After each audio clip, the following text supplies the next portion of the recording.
Çakırma gelin senin yanıma merhabedim. Ayrıldan salmayın dönüş yanıma değileydim. Köyü bulurken değilsen Yısı bulan köyüne taşlanlar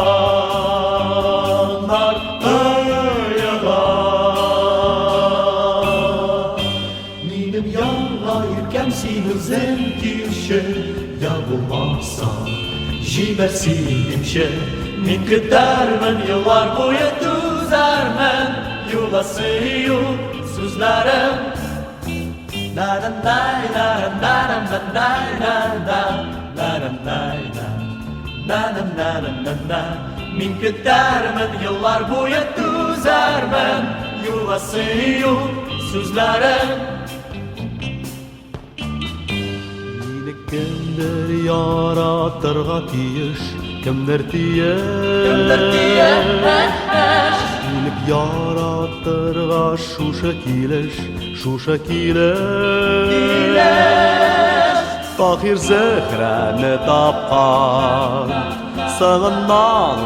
uzede Sandıkta, sudakta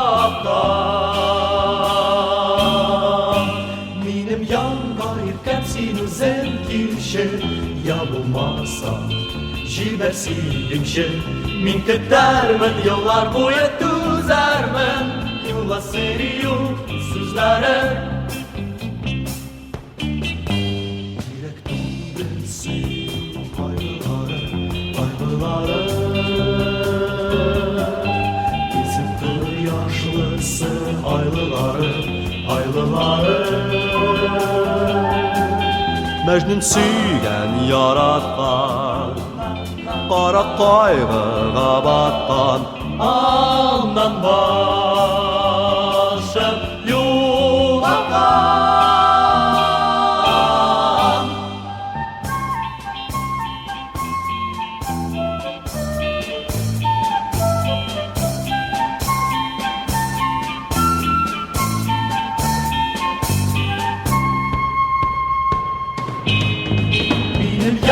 Yanayırken seni zengilşe Yapılmazsa jibersimşe Min gidermen yıllar boyu düzermen Yulasıyım sözlerim Naram nay naram naram nay naram naram nay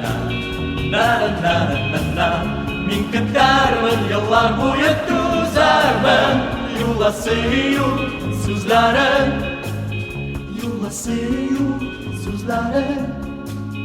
Yulasıyım sözlerim